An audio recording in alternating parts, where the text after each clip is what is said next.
as a teenage asylum seeker and says he wants to use his platform to modernise the fashion and media industries. Amol Rajan meets Edward Enninful in the Arts Interviews. Watch on BBC iPlayer. You experienced racism. Why didn't you walk away? That's a really good question. You're a politician. I'm a politician. I don't read the polls. Yeah, you I are sit a in Judiciary politician. Committee. No, You are very definitely a politician. No. The very fact that there were not people who looked like you. Hold on. I'm only halfway through my answer. Is secret schooling happening across Afghanistan for girls? It does. You simply can't assume that. Actually, yes, you can. Hard Talk. Watch on BBC iPlayer.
Hello, this is BBC News. I'm Lucy Gray with the latest headlines for viewers in the UK and around the world.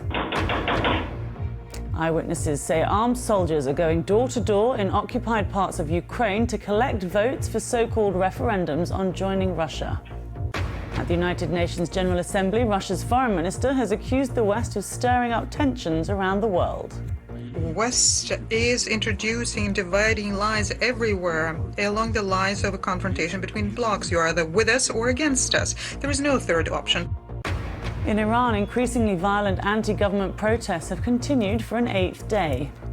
Hurricane Fiona strikes Canada's Atlantic coastline. Torrential rain and winds of up to 160 kilometres an hour cause extensive flooding and mudslides.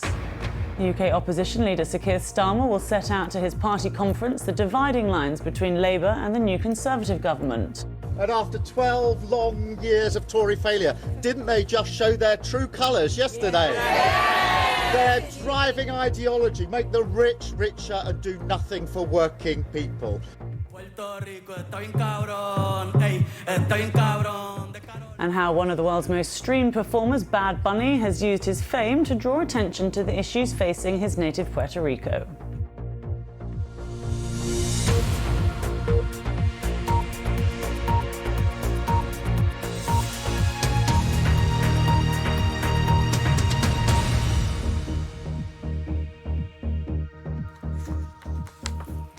Reports from Ukraine say armed soldiers have been going door to door in occupied parts of the country to collect votes for self-styled referendums on joining Russia. Russian state media says door-to-door voting is necessary for security reasons. These are the 4 areas where voting is being held.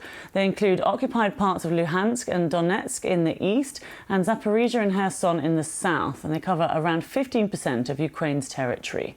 The so-called referendums have been widely condemned.